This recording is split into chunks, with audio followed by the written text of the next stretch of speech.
ladies and gentlemen, we'll be right back.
Life is like cards.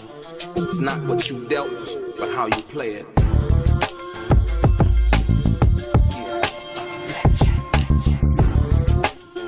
Play each situation correctly. I remember they used to laugh at a brother.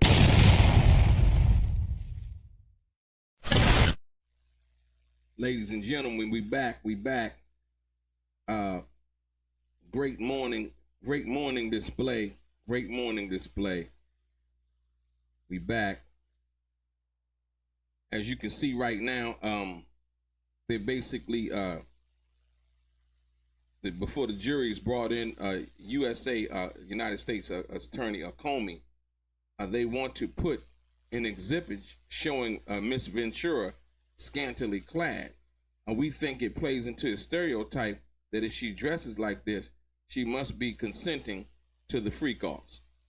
Well, once again, I don't think that there needs to be any convincing that Cassie Ventura had already testified that she was with the freak-offs. And so, having her scantily clad or anything else other than that, I can't really see to understand what that is,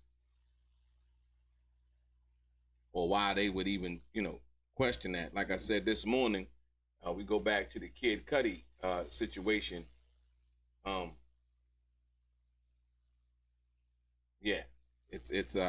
It's actually hilarious, because Kid Cudi once again did not help the prosecution in being called as a prosecution witness. I can't see how he helped in any way, shape, or form. Judge, I only have the album cover, right? Combs, Estevao, we can bring it up on the screen, but not for the public gallery. We have withdrawn some of the exhibits. It's rather about her career opportunities and the like. Like I said, Diddy's team basically going to show that once again, even with Kid Cudi coming in there, that the career opportunities were plentiful for Cassie from that perspective.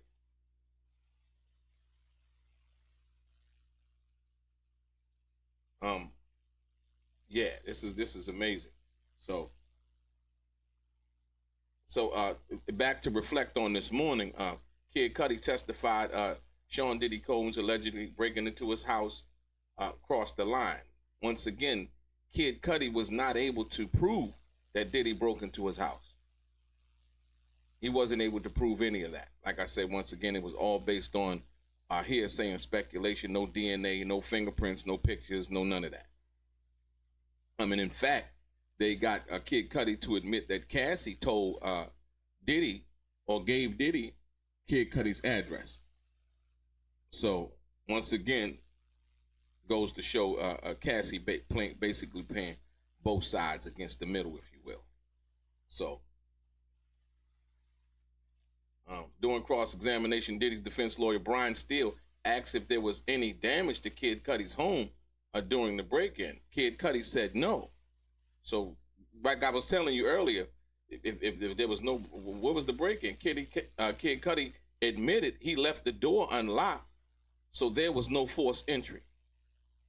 Ladies and gentlemen, what are we doing? So he said that Diddy broke in his house. There was nothing disturbed, nothing broken. Then Kid Cudi admitted that he left the door unlocked, so there was no forced entry. Kid Cudi agreed that Combs was calm when he spoke both times after the alleged break-in. There was no mention of a firearm in Kid Cudi's testimony. However, Kid Cudi testified that the break-in crossed the line, the break-in that they didn't actually prove. So, yeah.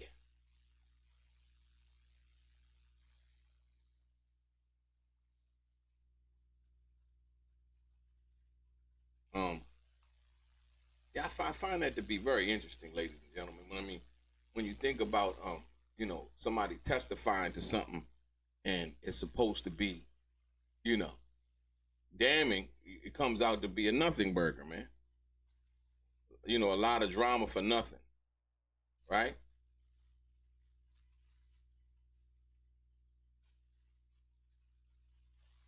judge right now trying to find out what's the relevance of the exhibits. I think that the defense wants to bring in from that perspective, right? Judge basically said 1 minute ago, Judge, what's the relevance of these exhibits? The next witness is Miss Ventura's makeup. So the lady, somebody that's, testifying next is, I guess, Cassie Ventura's makeup artist or whatever. But what's the purpose of the pictures? It's a 402 issue. First, relevance. Combs Esteveo, Miss Ventura testified about her career being impacted. AUSA Comey. I'll stipulate, right?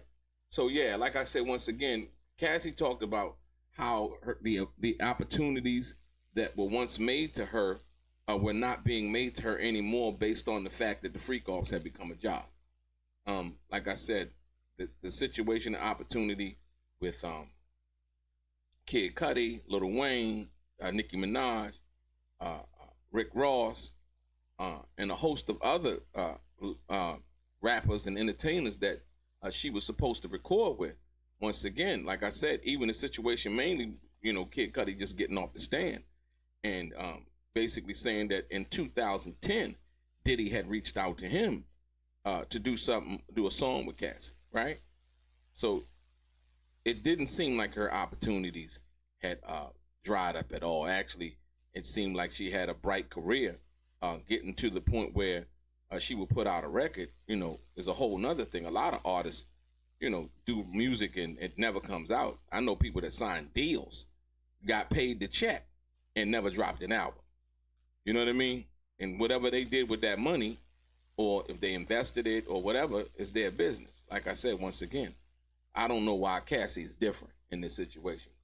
Also, as you see the new title to the video, Kid Cudi admitted that when cross-examined by Brian Steele, that in fact Cassie played him and Diddy, basically, because she lied to Kid Cudi and didn't tell Kid Cudi that she was still seeing Diddy, and she cheated with Kid Cudi on Diddy, and they ready to get into a fight, and the hostilities raising up. Diddy was calm. I guess he was trying to really find out what happened.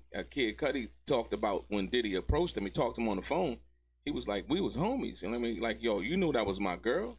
You know what I mean? And then Kid Cudi said, well, I thought y'all broke up. Basically, that's what Cassie told Kid Cudi. So she lied to Kid Cudi, and she was cheating on Diddy with Kid Cudi and still doing the alleged freak-offs also. She testified to that in her own examination and cross-examination.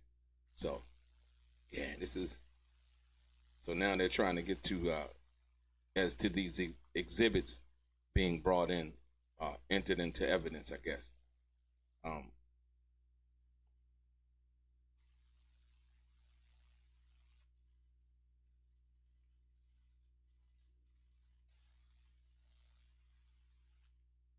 It's very interesting, man. This is very interesting. Let's see what else we got.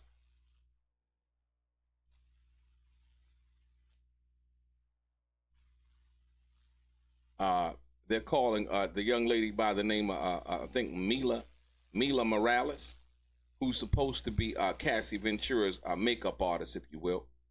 That's, I think, who they're going to be calling up next. Let me see if I can help y'all see that.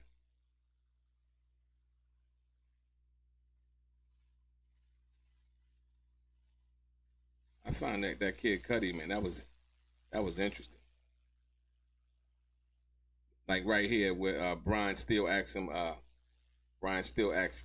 Cudi, he said, but she never said that she was sexually abused. True? She did not. Still, you loved her. Tell me if I'm wrong. I did. You got played by the same person who played Mr. Combs, Cassie Ventura. Yeah, basically. Yep. Unfortunate, man. Unfortunate.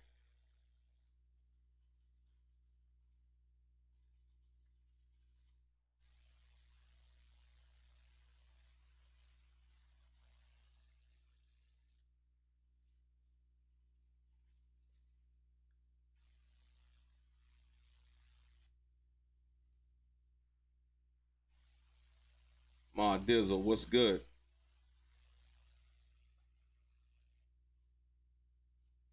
Metro EV, Isaiah Hunt, Poe the Great, Professor Bay, 23 is GOAT, fan of the logo AZ, what's good? Jim D, what's good? First Last, what's good?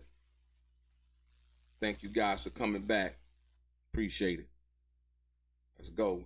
Trying to wait till they start. Next up, they're going to be calling Cassie Ventura's makeup artist.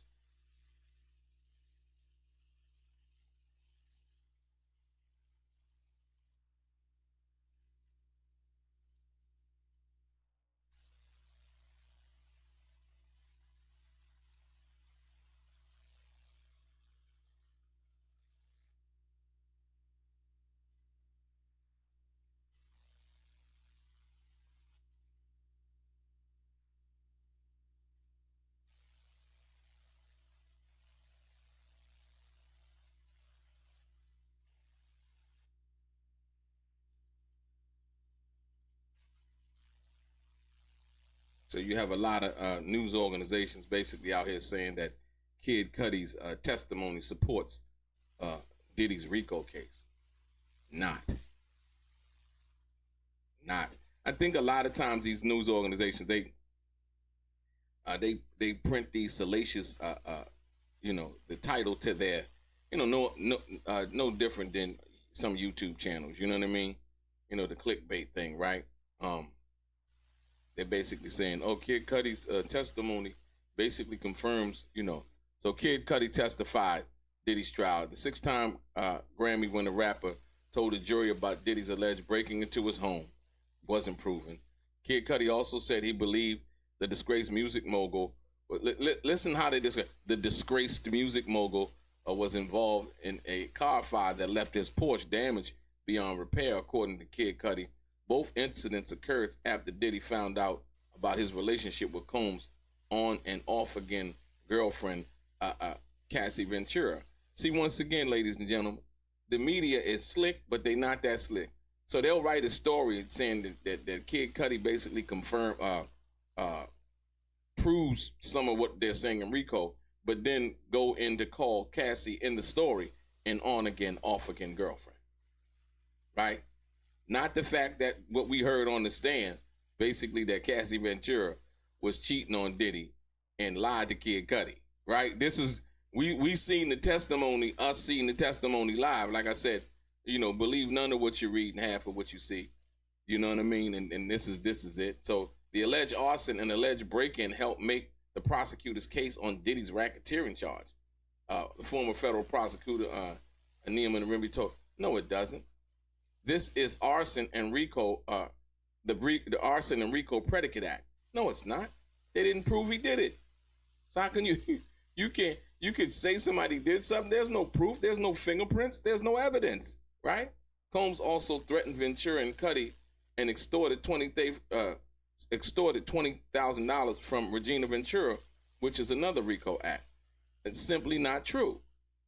Once again, like who are these people writing these stories? Dude, really? Right. Like I said, Kid Cudi didn't say Diddy ever threaten him or anything like that. He said he feared for his life because he knew Sean P. Diddy Combs to be violent. Be careful what you read, man, and the information that you take in. Be careful what you read and the information you take in. Do your own research. I recommend people to do their own research, man. Because a lot of stuff that's being reported right now simply didn't happen. Basically, they're saying this evidence proves racketeering without sex trafficking. So the government can still secure a conviction in the RICO conspiracy, even if the jury believes the freak-offs were consensual. So they're trying to argue one thing against the other when one thing won't work. No, you don't. There's no evidence that he did it. Diddy will beat that on appeal every time, right? He'll beat that on appeal every time. Let's go. The judge, this is one of the public events. So what's the problem? Prosecutors, Comey. It's a low-cut dress. Judge, I'm allowing it in, but not 652 or 745. Bringing the witness and the jury. The judge ready to get this underway. He's like, look, y'all, you know, the prosecution, you know, basically they bring the young lady in. What's your name? Witness. Mylah Morales. I'm a celebrity makeup artist. Prosecution, do you recognize anyone you work for? Mylah Morales. Sean Combs in the gray sweatshirt with the white collar. A prosecutor. When did you work for Mr. Combs? Mylah, 2000 to 2005. Prosecutors. Then who? Rihanna. Rihanna name come up. Prosecutors. Who else? Jennifer Lopez. Cassie. Okay. So she's done worked with a few people in the game. You know what I mean? We're gonna see what she got to say.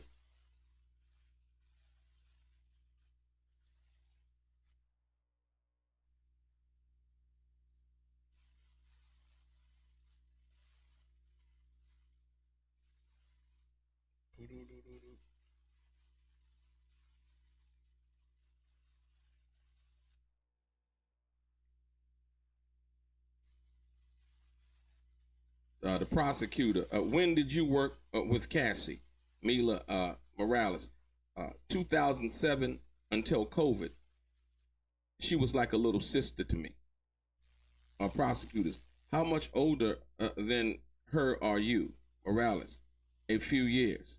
Prosecutors. Did you see her with injuries on her face? Morales. 2010 Grammy weekend Prince party.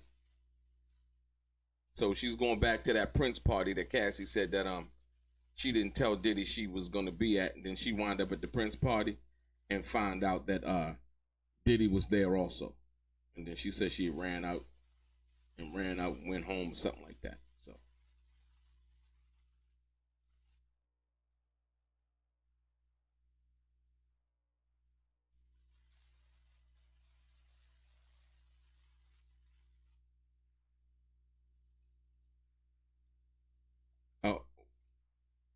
where were you with her? Mylah Morales. Beverly Hills. I fell asleep in the room and woke up to a commotion. Cassie walked in, then Sean asking, where the fuck is she? Like I said, another domestic situation, man. She said she ran home because she wasn't supposed to be there, and she didn't ask him could she go or whatever, right? Prosecution. What did he do? Walk into the bedroom and shut the door. So Diddy walked into the bedroom, shut the door. I guess Cassie went in there. It's like a cat and mouse game they played. You know what I mean? You know, that's what it seemed like to me. Like, you know, the volatility. I guess one thing they got off on is like 1 minute, you know, Cassie testified that she wasn't supposed to be at the Prince party. But not that she wasn't supposed to be there, but she said she didn't bother to ask Diddy if she could go because he probably would say no. And so she went anyway. So she went to the Prince party, and when she got to the party, one of the first people she seen was him. Once she seen him, she said she ran up out of there. You know what I mean? So for the people who don't know about the earlier testimony, right?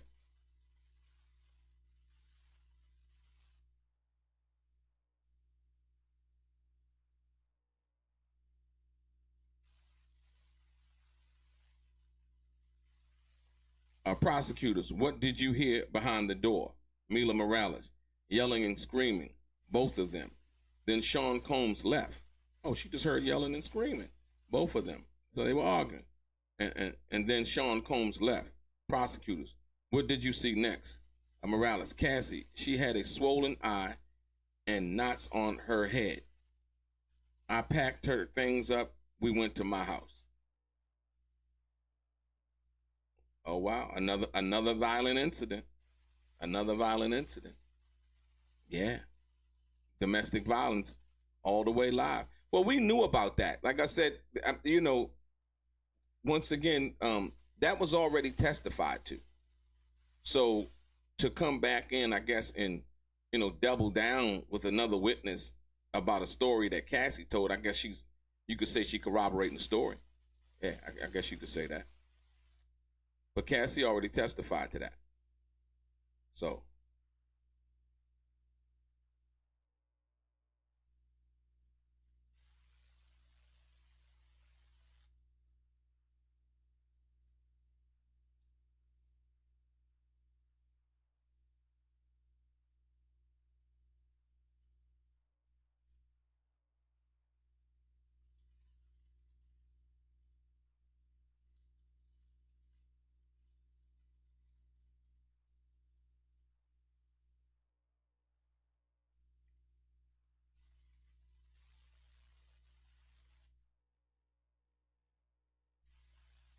So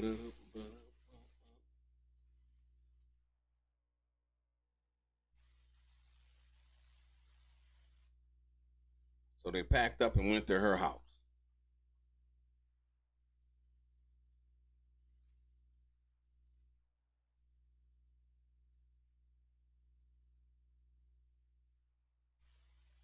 Thank you guys for coming back.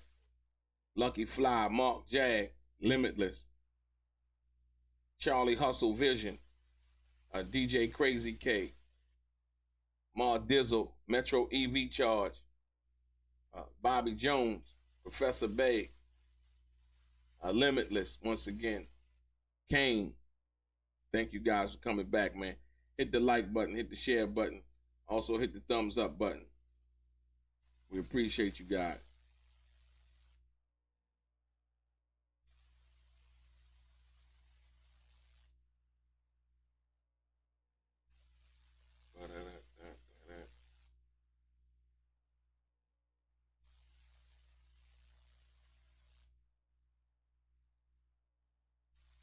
We moving along, ladies and gentlemen. She said they went back to her house. The prosecution, then, Mylah Morales, my doctor friend came and examined her to see if she had a concussion. Now, ladies and gentlemen, why is she calling her doctor friend and not taking Cassie to the hospital?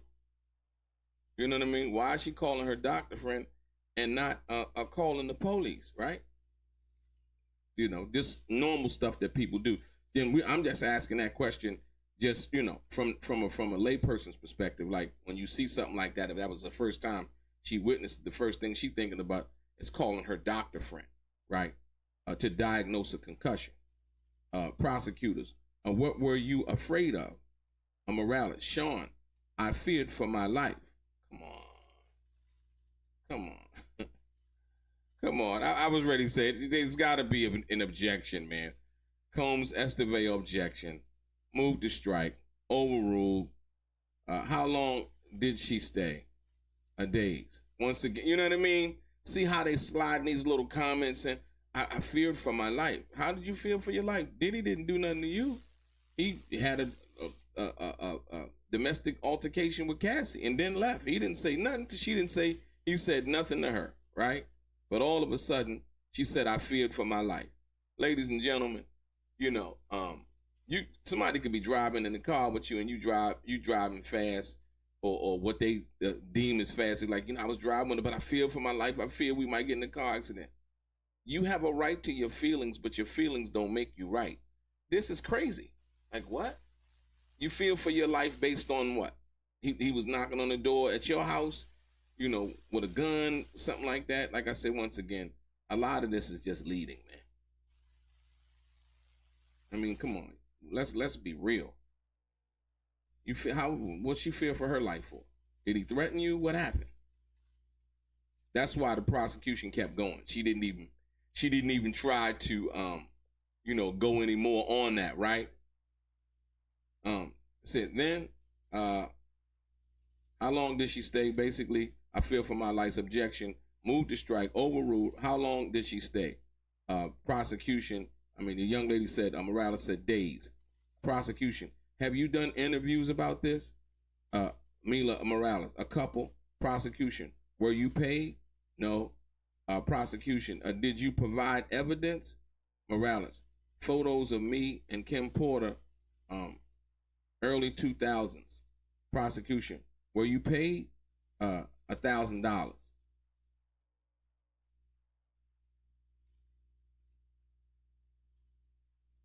Well, what she's saying? Hold on. What I'm thinking she's saying is in providing photos.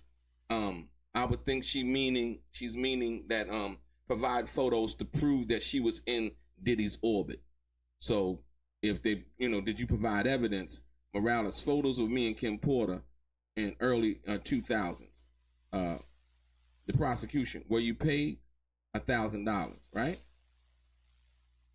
So she's done interviews and she's been paid for those interviews in regards to, I guess, Diddy or whatever happened with, people wanted to know. And so I'm thinking she provided photos of her and Kim Porter from the early 2000s as a confirmation of what she's saying as the truthful nature of what she's saying. So, but we don't know as of yet. We just here listening.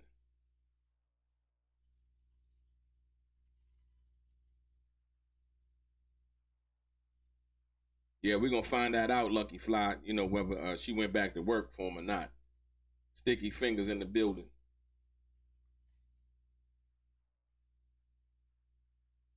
Chris Stone. Mr. Vino Gotti.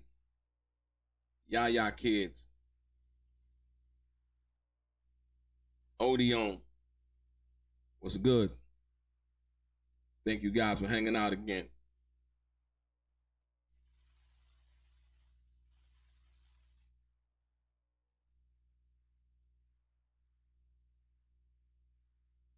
So basically, no further questions, y'all. That's it?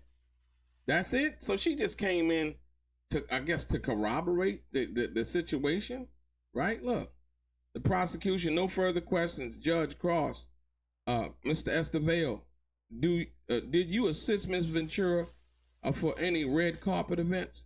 Mylah Morales, possibly in some music videos, Black and Yellow, Combs, Estevao, we have photos. 647, please. So they coming with the photo game now. Let's go. Estevao coming with the photo game. So let's see where they going with this, man. Let's see where they going with this.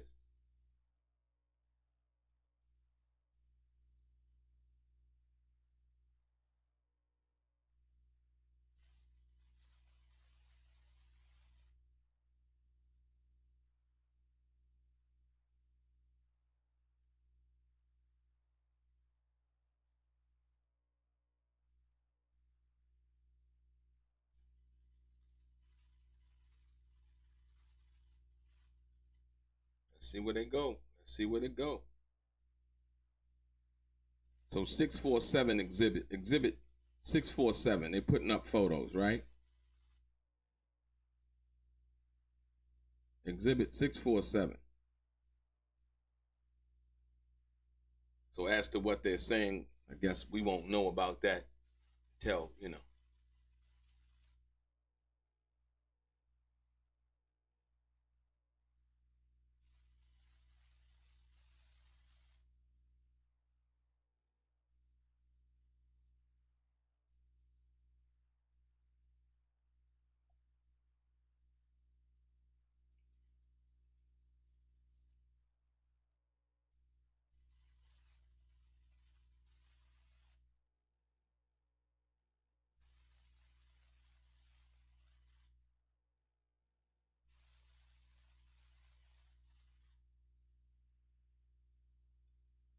they're going through the exhibit.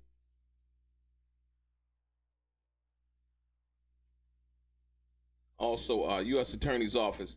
The U.S. Attorney's Office also submitted evidence Thursday of Kid Cudi's Porsche. Cudi, whose real name is Scott Cudi, claimed the vehicle was hit with a Molotov cocktail while parked at his Los Angeles home in 2012. He claimed Sean Diddy Combs was involved in the incident.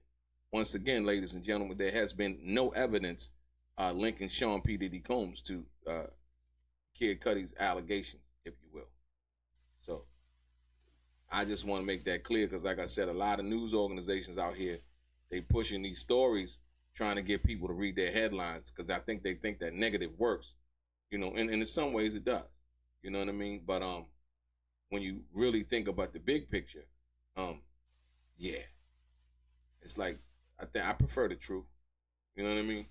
I prefer the truth. Like I said, once again, because once people see behind, when the veil is lifted, it's like you got to stand on what you pushed and you promoted. You know.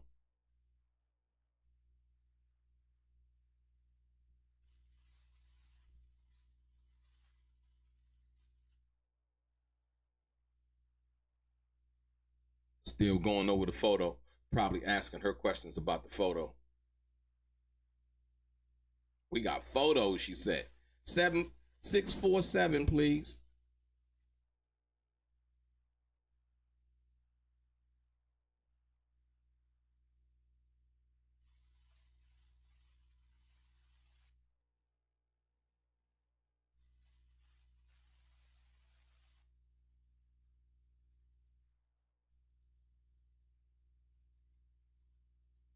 Once again, Mylah Morales, former makeup artist Sean Diddy Combs, Cassie Ventura saw Cassie with injuries.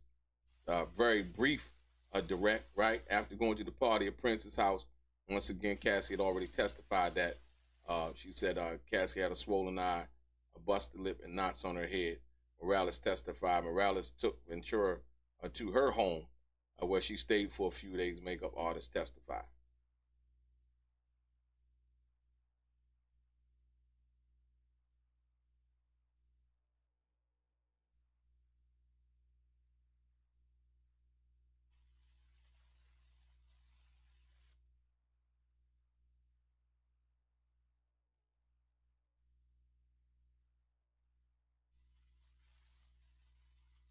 Okay, yeah, right here. Makeup artist says she didn't call police when she saw Ventura in. Wow.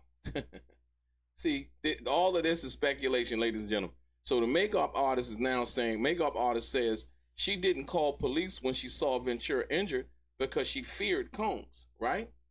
Mylah Morales said she had a friend who was a doctor come to the house to check Cassie Ventura out after she saw Ventura with injuries. The doctor examined the injuries to Ventura's face, her stomach, and her ribs, and recommended Ventura go to the emergency room. Listen, ladies and gentlemen, once again, go to the emergency room. Morales, a former makeup artist for Sean P. Diddy Combs and Ventura, said Ventura refused to go to the emergency room. Morales testified, and they didn't call the police. Why wouldn't she want to go to the emergency room, ladies and gentlemen? Come on. Look, she had a relationship with Kid Cudi. Kid Cudi called the police. This is just messy, man. This is a messy situation, man. Called the police. Morales says she didn't call the police because she feared Combs and feared for her life. Based on what? Based on what? Or did she fear that she wasn't gonna be able to make no money no more and lose her job? Or she wouldn't be able to work in the business no more because she called the police on Diddy. After the incident, Morales said she and Ventura never spoke of it again. So basically, Morales is even worse than anybody else. Once again, people, and like I said, no police were called. She didn't want to go to the hospital. Come on, man. You don't want to leave. Now it's a RICO case. Come on. Nobody stopped. Diddy didn't drag Cassie out, say, you got to come on, you got to go with me, and blah, blah, blah. None of that happened.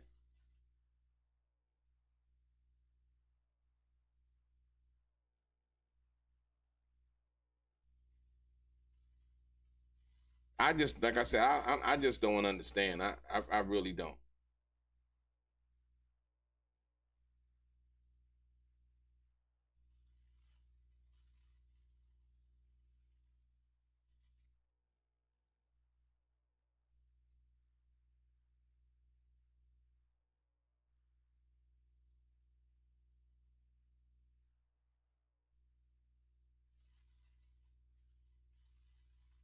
That's basically what they're saying. They're saying, the makeup artist said she didn't call the ambulance or the police. Told Cassie, yo, the doctor, the ladies, Mylah Morales' doctor friend say, hey, recommended that Cassie, she's going against doctor's orders, right? Cassie doing what Cassie wanted to do. She's going against doctor's orders, basically say, hey, you know what? He recommended that Cassie go to the emergency room. And basically Cassie refused to do so.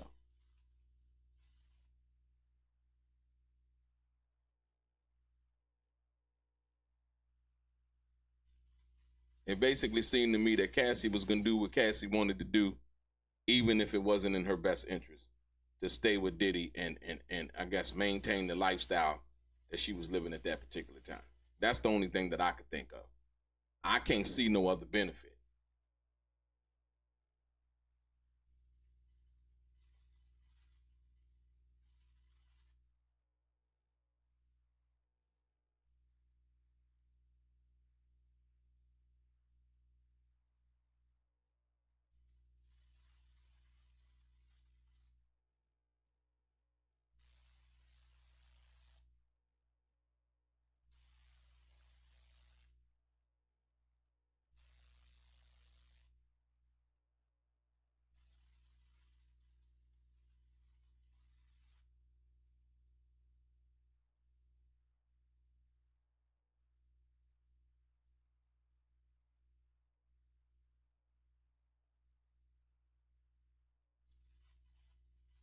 Be waiting for them to check back in, ladies and gentlemen. See what they talking about.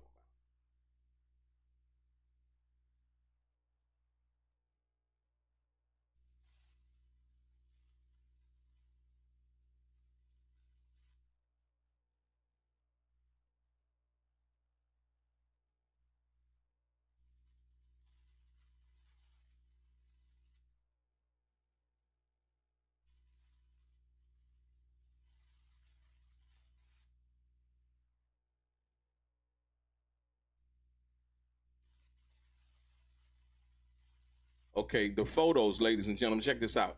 So the jury sees photos of Cassie wearing makeup that Morales did, right? Defense attorney Ana Estevao is showing the jury photos of Cassie Ventura from a music video shoot for Wiz Khalifa song Black and Yellow. Mylah Morales, so Cassie was in videos. She was doing a lot of work. I mean, from what we understand now, Mylah Morales, who is on the stand now, did Ventura's makeup for the video shoot.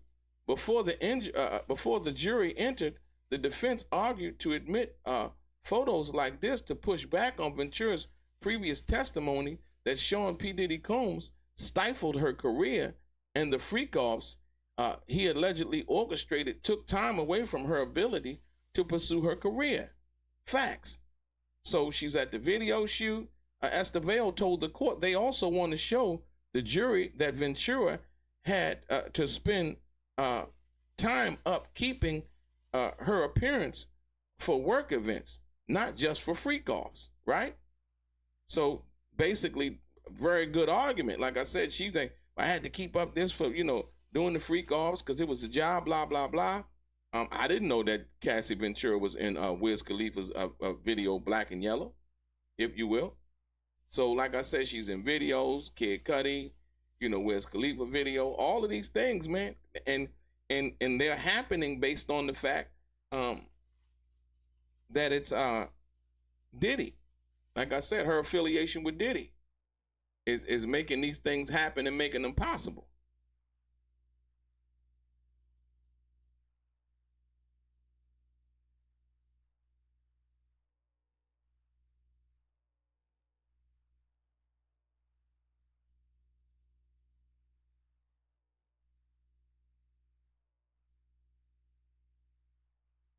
Let me see.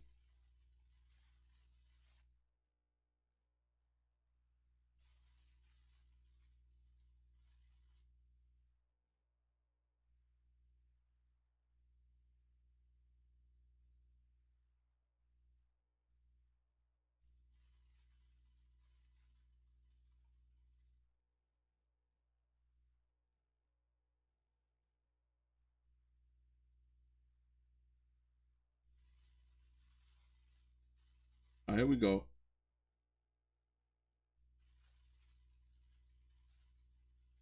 They pumping us out. Let's go. Let's go. Let's go. Let's go.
Let's see.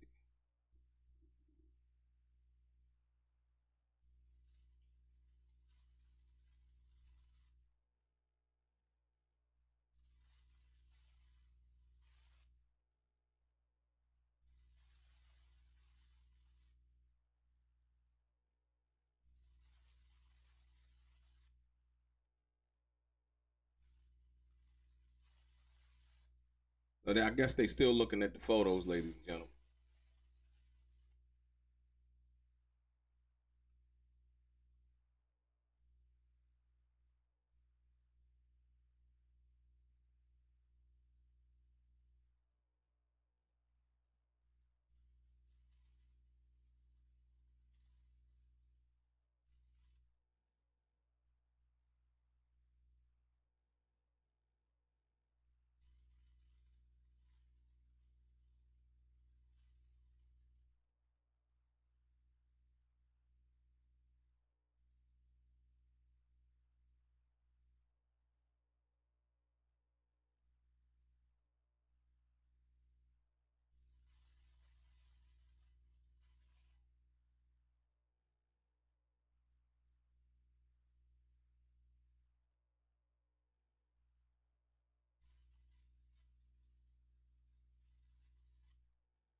Basically, it's saying so on the flip side that it's coming up, but it ain't coming up right here on the flip. It's not flipping right. So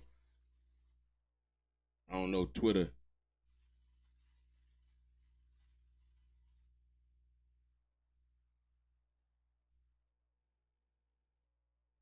Let's go back to the top.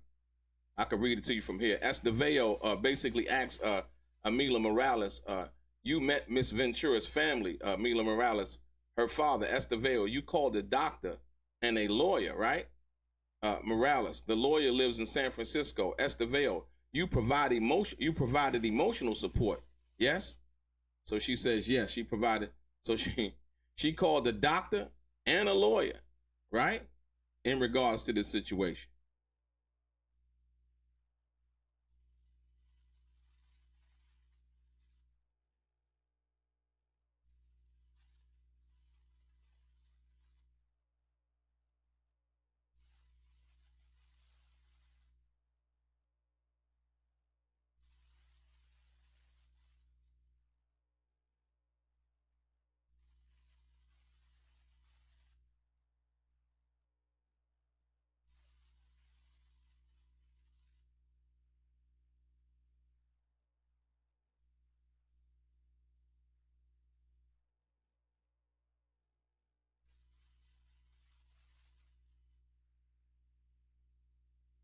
I can hit it from right here.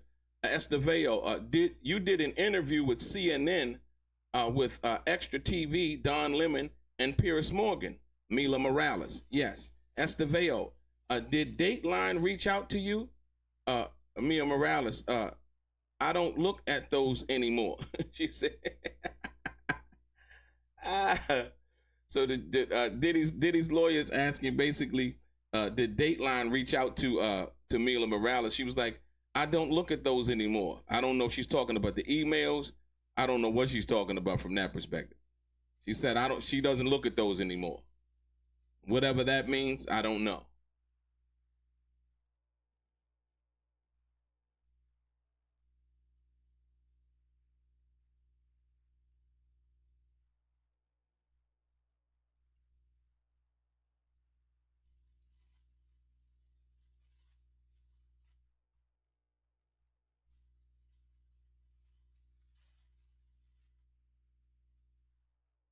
Let's go.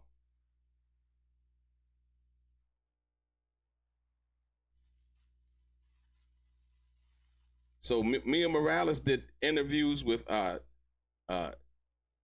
CNN, Extra TV with Don Lemon, Piers Morgan, and the likes, right?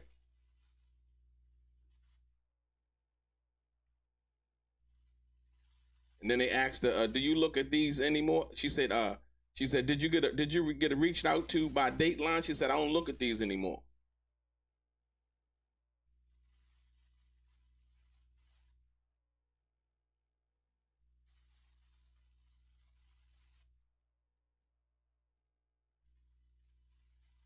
Amazing.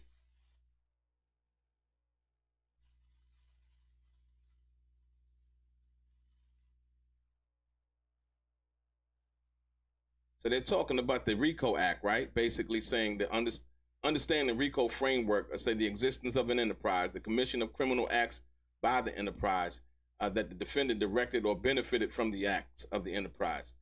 Crucial, proving just 2 of the following 8 predicate crimes within 10-year span can suffice for RICO: kidnapping, arson, bribery, witness tampering, forced labor. Oh, so that's what they tried. Okay. Sex trafficking, transportation for prostitution, drug distribution, or intent to distribute drugs. Well, none of them. I mean, like I said, once again, somebody. Yeah, this is the ultimate. What's the name, dude? This is the ultimate setup, basically.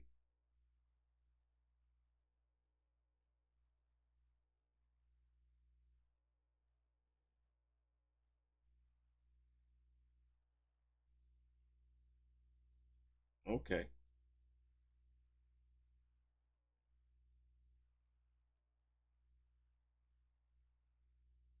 For some reason, it's flipping, but I got y'all. Listen, Esteveo. So you asked permission to speak to Dateline Morales. Of course I asked. Esteveo.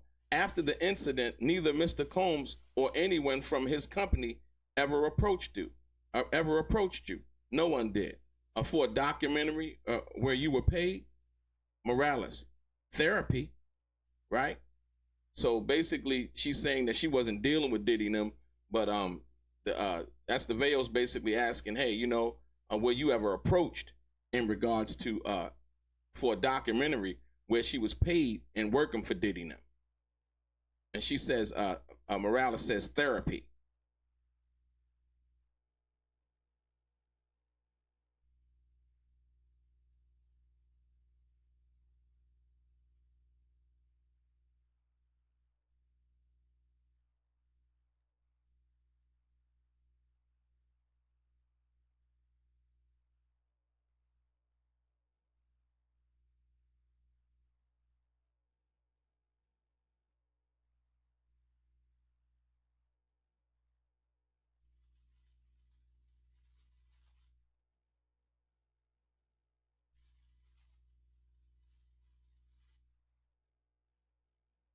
I think we back in it, y'all, to win it.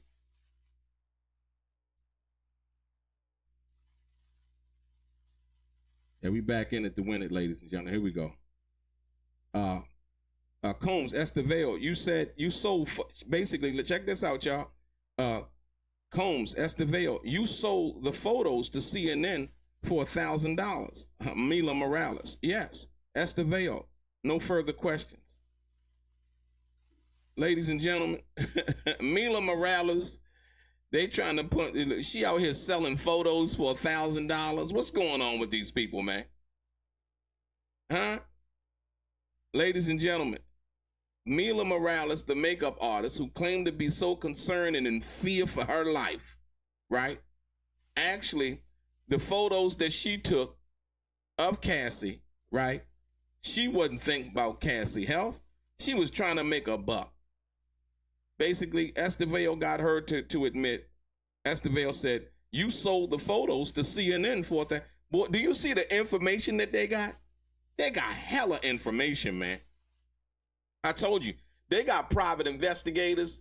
They got all of that going on, man. Yeah, Mark Jack, absolutely. Donnell Radcliffe, what's good? What's good? Trev, what's good? I should have said through, huh? Through, limitless.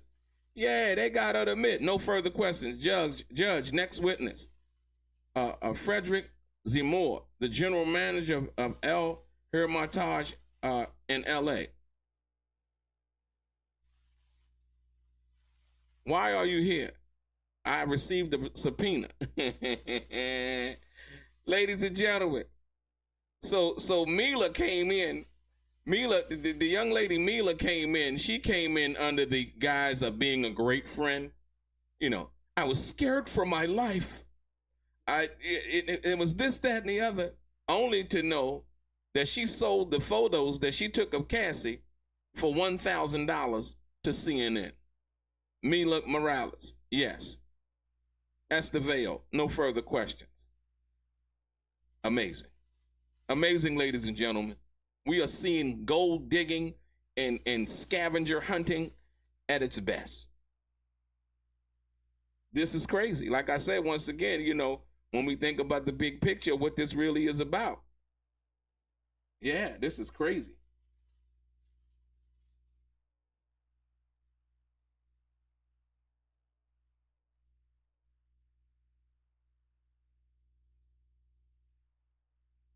Wow. So the next witness, prosecution. Are you familiar with the hotel's reservation system? Zemmour, we have a system called Opera. We enter in personal preferences. AUSA, how long do you keep them? Zemmour, they stay forever. Okay, let's see what they got, man. See what they got.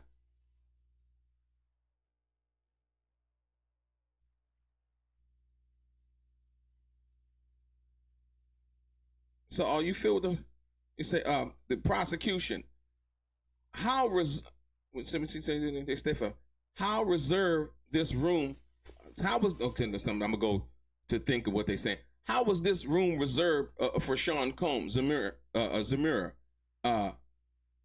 Ryan Lopez? Also, other names were used. Prosecution. When was this profile first created? Zamira, 2006. It said Sean Combs and Bad Boy Records. Then they changed it to Jackie Star. Prosecution. Let's look at the 2011-2012. Like I said, I see where they're trying to go, but that's like you own a company, you're in a room under the company, and you bring a girl to the hotel and or whatever, y'all doing whatever, and all of a sudden they say you got a RICO act because you bring. I mean, come on, man. This is lame. This is lame. So let's go, let's look at 2011-2012. Okay.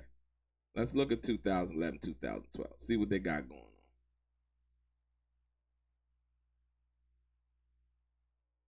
So we still trying to look at 2000. I guess they looking at the log or, the log of the hotel entries or whatever.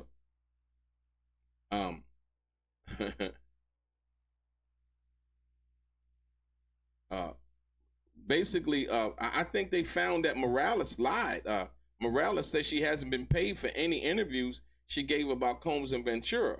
Makeup artist Mylah Morales said she has done about 8 media interviews about her knowledge of Cassie Ventura and Sean Diddy Combs' relationships and the 2010 incident in the past year. She said she wasn't paid for any of the public interviews. Morales is now off the stand. But she sold the pictures to CNN for $1,000. Woo, man. CNN trying to get their ratings up, huh? They was like, look, we got pictures. We ain't playing around here, man. We ain't playing around here, man.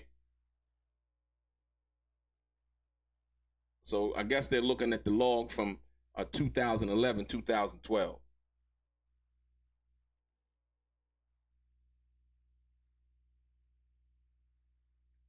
So they got a hotel employee ready to testify, which he's already testifying right now. Mr. Zemure. Mr. Zemure.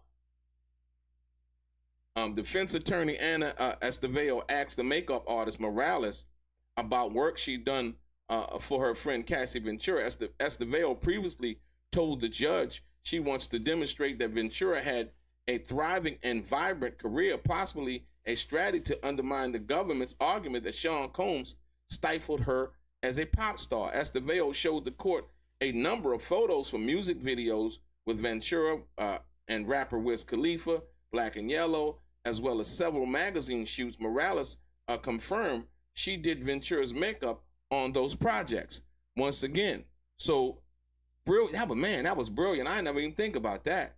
So, them bringing Morales up here, they said, well, hey, you know what? We're going to exploit Morales for the fact that she was Ventura's makeup artist, and basically said, you escorted her down red carpets and all of these other things that you guys were doing.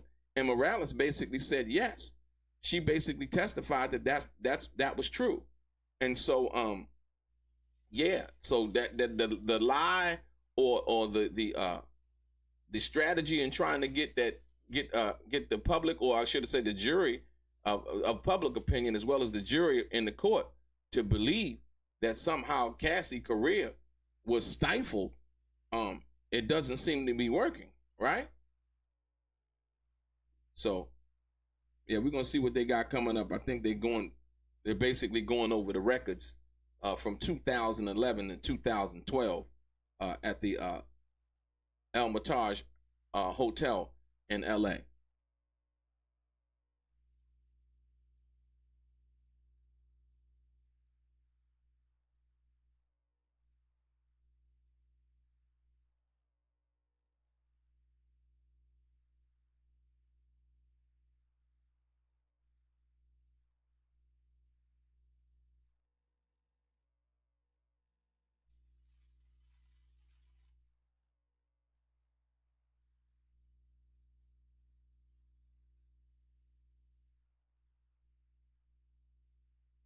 Yeah, so it doesn't seem like they're not really proving what they say they're gonna prove,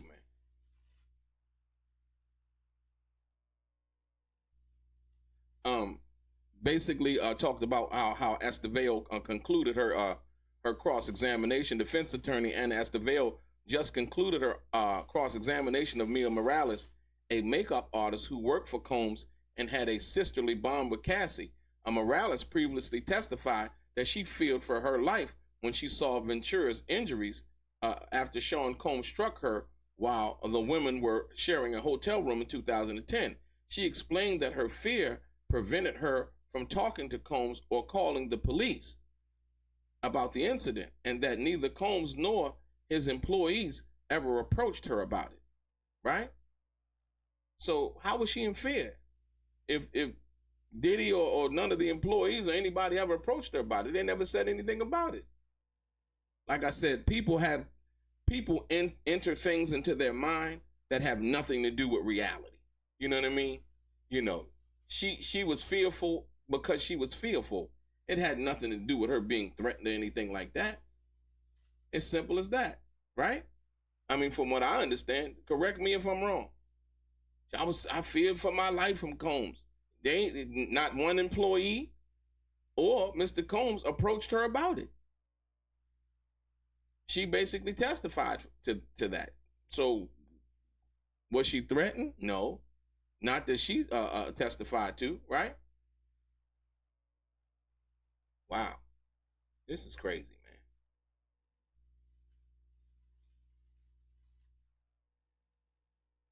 Yeah, once again, they still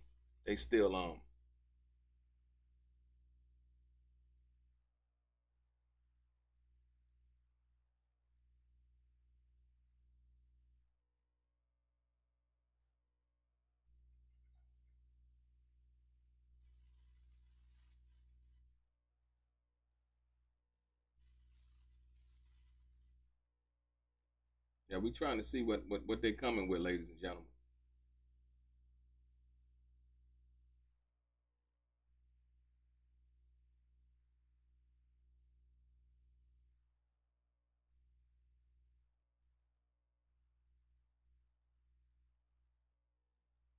Okay, here we go. We moving on, ladies and gentlemen. Let's get it.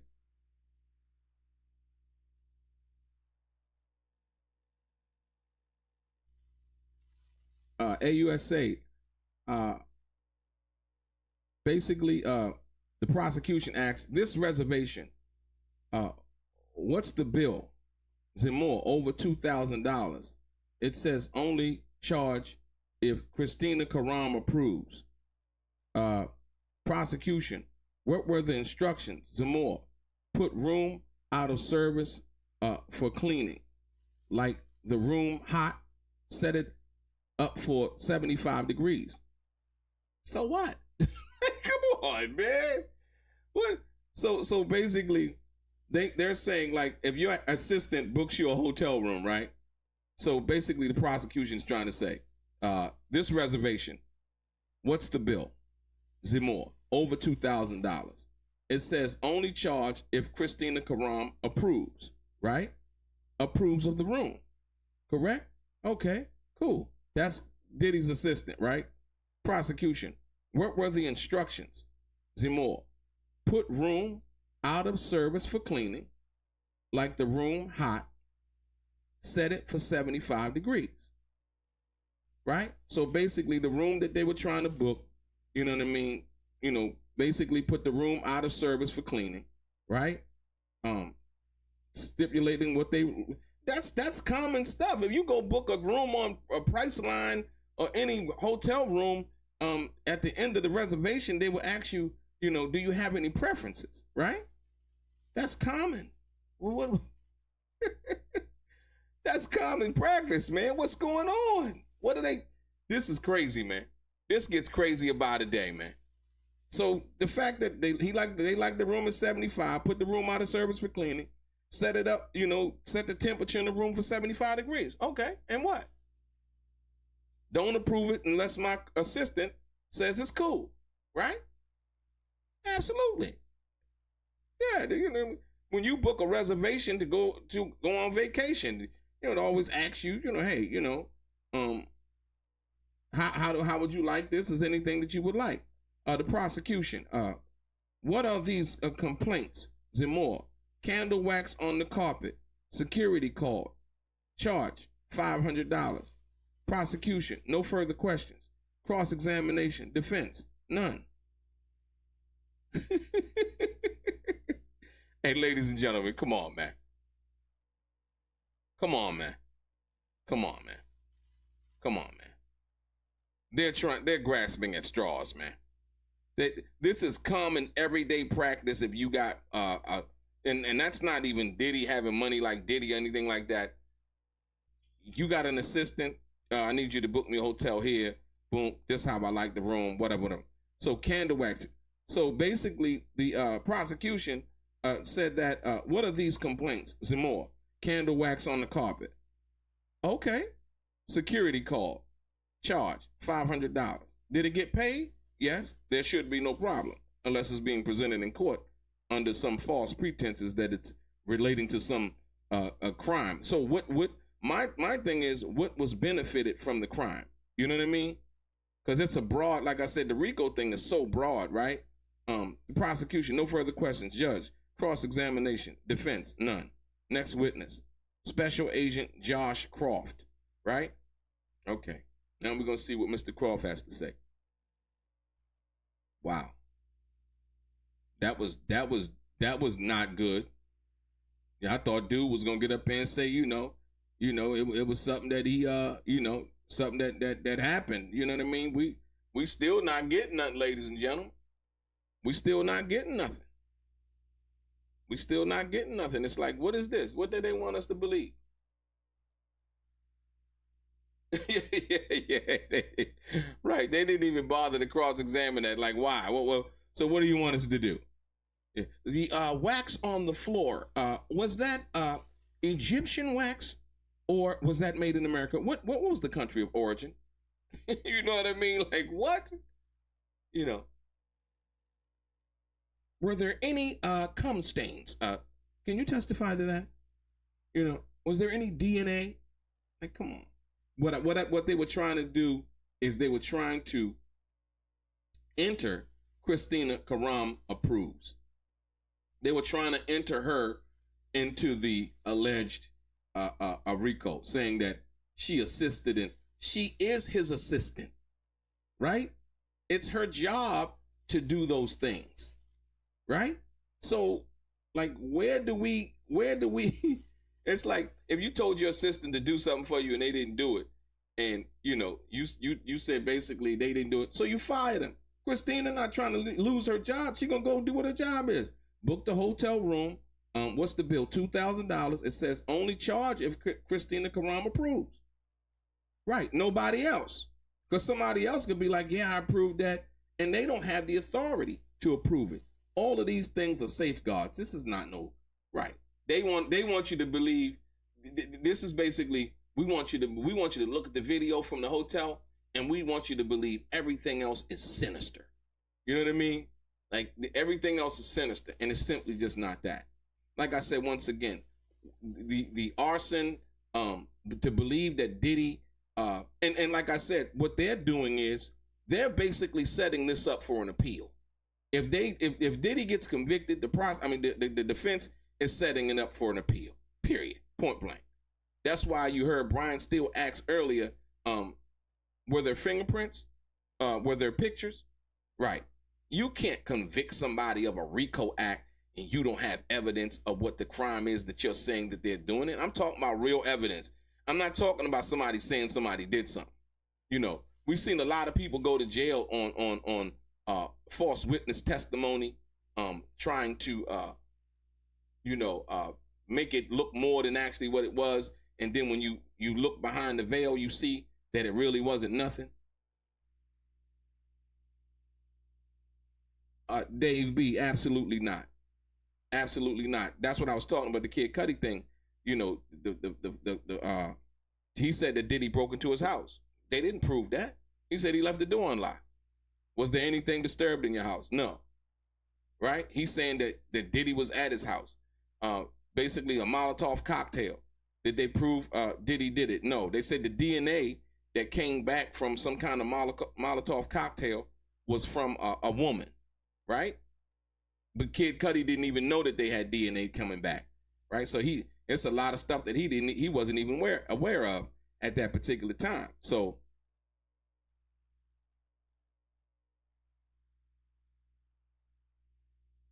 AUSA, where do you work? HSI, Homeland Security Investigations. The exact data from computers, to extract data from computers. What is your training? Agent Croft, the SANS Institute. USA, what does that stand for? I don't really know. They are opaque in that way. So he went to a place and they don't even know what it stands for. The SANS Institute. I bet you if you look that up on Google, I bet you they'll tell you. Somebody look it up. Look up the SANS Institute and tell us what that means, since Agent Croft don't know.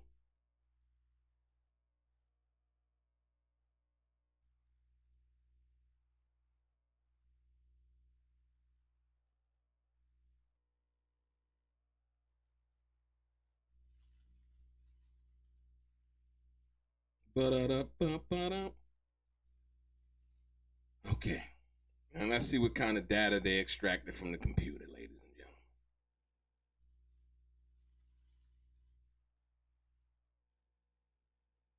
So yeah, they still there. They're opaque in that way, right?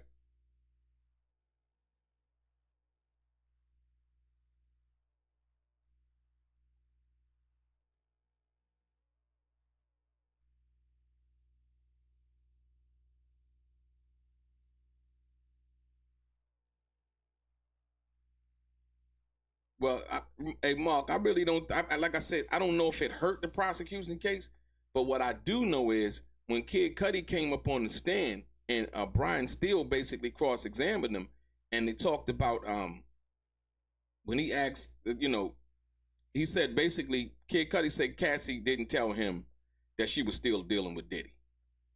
Let's be clear, Diddy and Cassie were, Diddy and Kid Cudi were friends before Cassie came into the picture, evidently, right? And so by that being what it was, Diddy hooked Cassie up with Kid Cudi to do music, right? Kid Cudi testified to all of that. Diddy contacted him in 2010, about him working with Cassie, trying to come up with some music or whatever. They started with a relationship. Diddy found out Cassie, now she's scared, all of this, that, and the other. And it was like, oh, she was scared. She was scared for her life. No, she wasn't scared for her life. She was scared because she got caught cheating. And she got caught cheating on the guy who was taking care of her. Bought her an apartment, bought her a car, give her an allowance, hooked her up with Kid Cudi to do music. It's just as simple as that. Now she got caught. Now it's, I fear for my life. Okay, cool. She doing her 1, 2. All right. And so now, all of a sudden, here comes, the story about, Diddy saying that, something about his car and all of this, that, and the other. All of that's hearsay. No evidence was found. No fingerprints. No photos. The DNA, basically, to any DNA that came back from the DNA that they took from the car, came from a woman. It didn't come from Diddy. So, like I said, once again, it's kind of crazy that, all of these things are being said, but none has been proven. You got to prove that somebody was at the scene. You just can't say somebody, oh, he said he was going to burn up my car. But did you see him? Is there any photos? No, right? The prosecution. Where do you work? HSI. Right? They're opaque in that way. So we're trying to get past the opaqueness of where this guy works.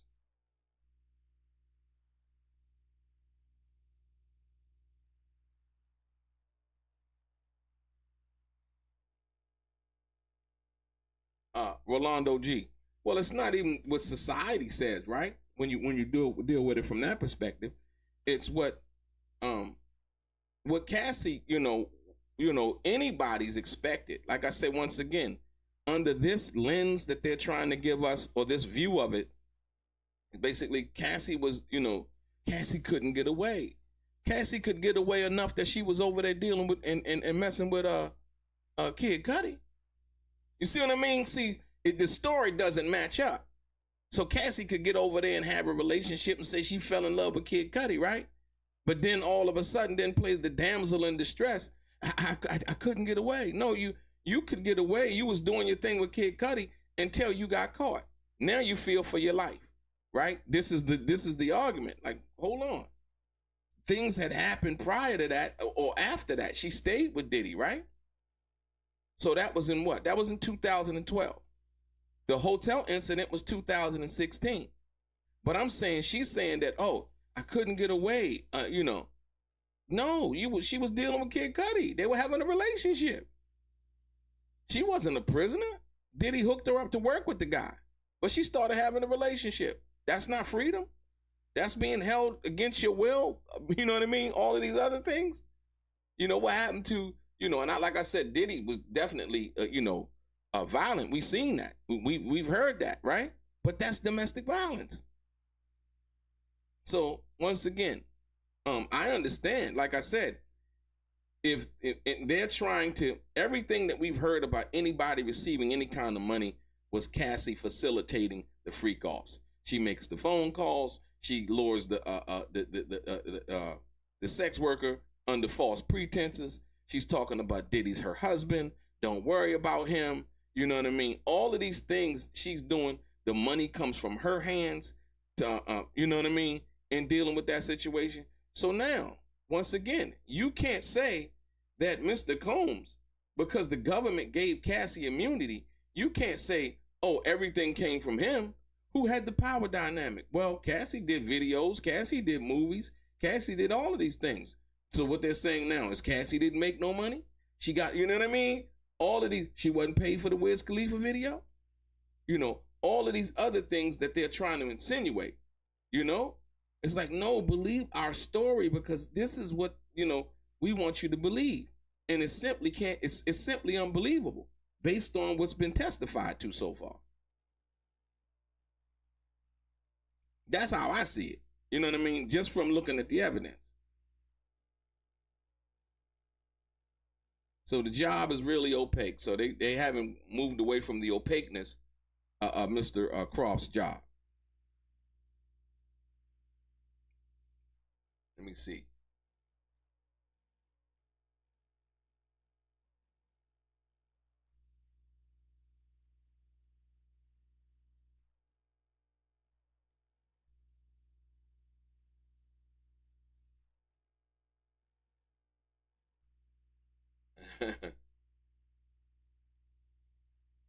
Like, okay, that hotel manager, that really didn't help.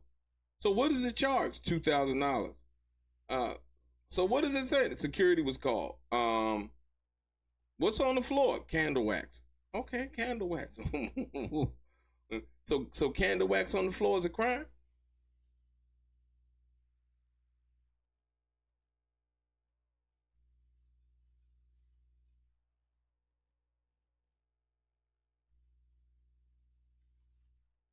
And so basically, you know, they talked about the hotel notes, right?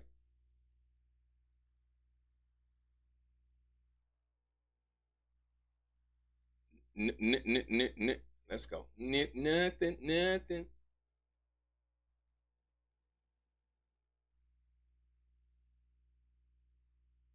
Okay, here we go, ladies and gentlemen. We're moving on. Let's go.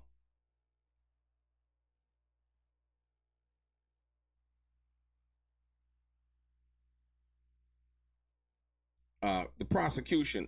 What tools do you use? Agent Croft, TX1 and digital collector. Prosecution. Whose laptops did you extract? Agent Croft, Cassie Ventura's. This is a MacBook Pro, roughly from 2010, 2011, with a white case. Okay. So basically, Cassie's MacBook Pro, they extracted some data from her computer, if you will. So I don't know if they're trying to set it up like Cassie didn't give them is this regarding the freak off videos or whatever have you, right? So basically, they were extracted by the agent, and they weren't. My thing is, in Agent Croft, if like, where did he get the you know, setting up? Where did he get the her MacBook from? Like, you know what I mean? Was it caught in a raid? Was it did she voluntarily give it to, you know, the police, or what? What happened? You know what I mean? That's what I'm trying to figure out. Like, okay, you got this MacBook, right? Okay, let's go. We're moving on, y'all.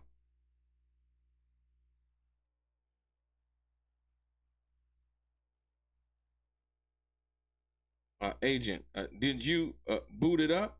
Agent Croft, I got it to the MacBook factory, a default screen. Prosecution, but you got data? Yes. The hard drive had data, not overridden by the factory reset. So for the people who don't understand, if you reset your whole computer, like from the day that you bought it, some of the data will be saved on it, despite it telling you that your data will be lost if you know how to go and find it. So I guess Mr. Croft is an expert in data recovery from that perspective. So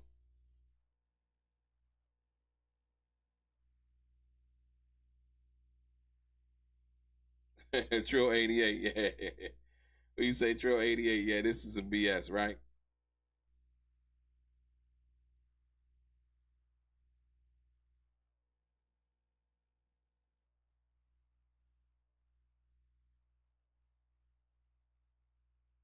Nah, I don't think I should have been one of Diddy's lawyers. I think he got some of the best legal minds out there already.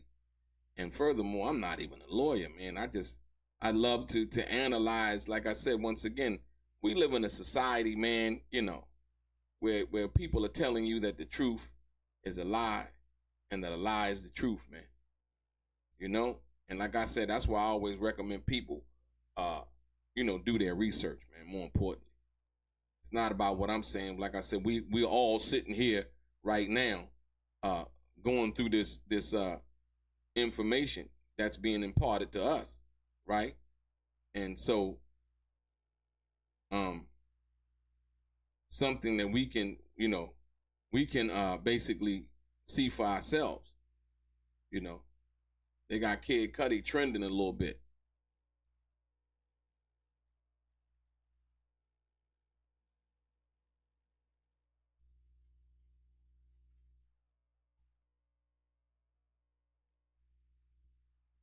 Yeah, but they set it up for, look, they selling it. They set it up for Kid Cudi and all of that. Kid Cudi's testifying tomorrow.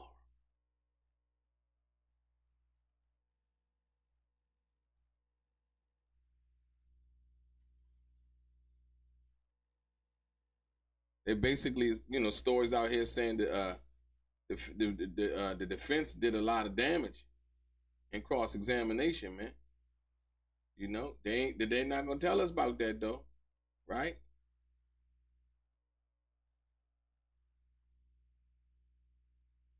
So check this out, ladies and gentlemen. Rapper Kid Cudi's testimony that his car was blown up in his driveway while he was dating Ventura did not prove Sean P. Diddy Combs. And this is what I'm trying to tell people, right? Like when you really get, really understand what's going on, ladies and gentlemen. Rapper Kid Cudi's testimony that his car was blown up in his driveway while he was dating Cassie Ventura did not prove Sean Diddy Combs was behind the arson. Defense attorney and CNN legal expert Mylah Morales said. In the cross-examination of Kid Cudi, defense attorneys were able to cast doubt on claims that Combs and his co-conspirators were involved in the car fire, Morales said. The defense did some damage on cross-examination, Morales said, because there was no direct evidence that Combs was involved. There was never an arrest. There was never a prosecution related to that incident. Morales said Kid Cudi testified that he never saw or saw who blew his car up and had any direct information about it. He just believed it to be Combs because he thought Combs was, quote, violent, Morales said, right? Like I said, once again, that doesn't hold up. People like, yeah, they said he burnt up the car. That's it. We're not talking about neighborhood banter or gossip. We're talking about in the courtroom. That's not no evidence. The arson incident, legal experts say, is a key piece of the prosecution's argument that Combs ran a criminal enterprise consisting of violent behavior, sex trafficking, and the procurement of narcotics. Combs has pleaded not guilty to all charges. See, that's what I'm trying to tell y'all. Like, look, I understand what the defense is trying to do. I mean, what the prosecution is trying to do, but it's not working. It's not working. And like I said, somebody said they went and bought drugs for Sean Combs and the government gives them immunity, right? We don't know if you bought them drugs for Sean Combs, right? We don't know if you bought them drugs for yourself. We don't even know if what you saying is true because you don't have any evidence. You got some remnants of the drug. You kept a little piece of something. You want to show it to the court so they can test it out to see if it was real drugs. We don't know none of that, right? Like the kid that they caught when Puffy was about to leave town right before they raided his Miami house, and he was at the airport. The white guy that had the drugs on him. He's like, yeah, I had it from Mr. Combs. No, listen, you can catch anybody on the corner of any neighborhood and they have drugs, and the drugs that they on them say, yeah, this is for my constituents. This is for my personal use. You know what I mean? And it's simply not true.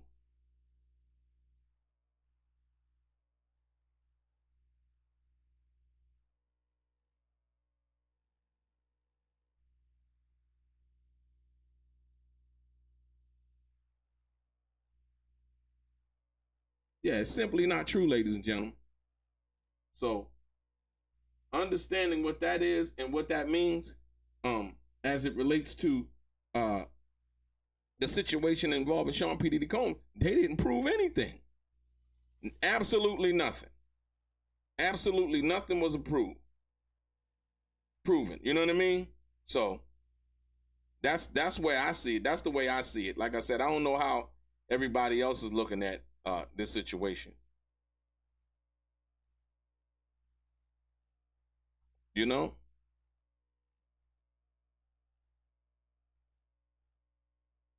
See, it's one thing to know something, but it's another thing to be able to prove it.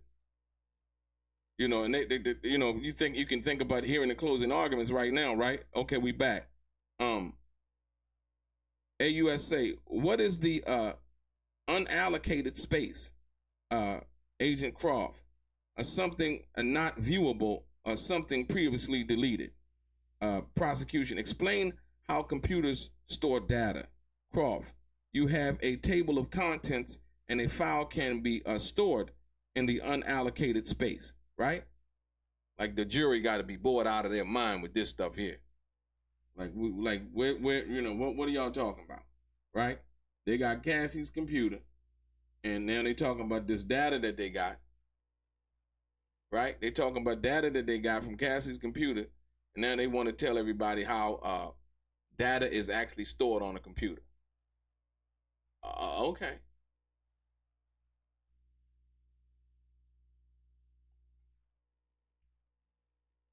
But like I said, I just read to you guys how the cross-examination of Kid Cudi basically proved that Sean P. Diddy Combs, they didn't prove that Diddy had anything to do with the burning of Kid Cudi's car.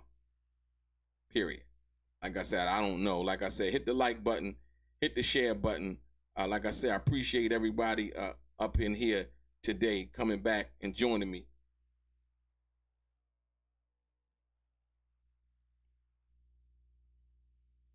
I know the jury sometimes they got to be thinking to themselves. They got to be thinking like, you know,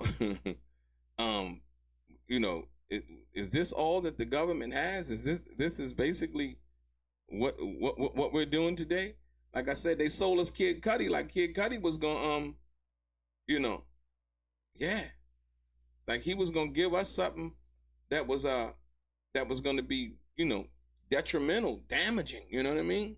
Something exciting. And it turned out that Kid Cudi basically confirmed that, he couldn't prove whether Diddy did anything, that he hadn't heard from the police since his car got burnt up, and he didn't even know that they extracted DNA from his car until they told him, until the defense told him on the stand. He was like, "Nah, I didn't know that."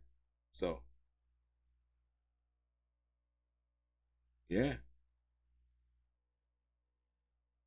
They got Kid Cudi trending on Twitter if you look to your right. For what? I don't know.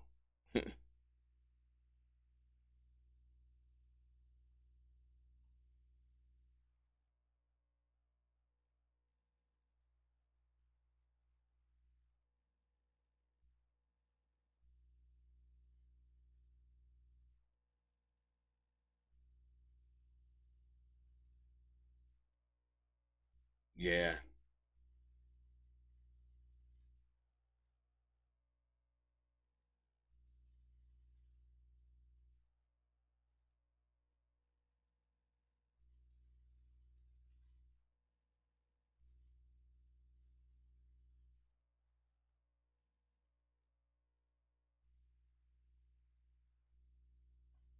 Yeah.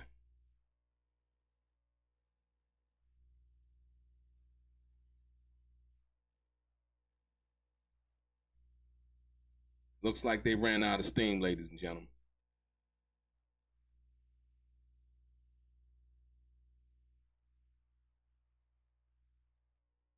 They ran out of steam, man. They getting steamrolled. Huh? The United States versus Sean P. Diddy Combs, man.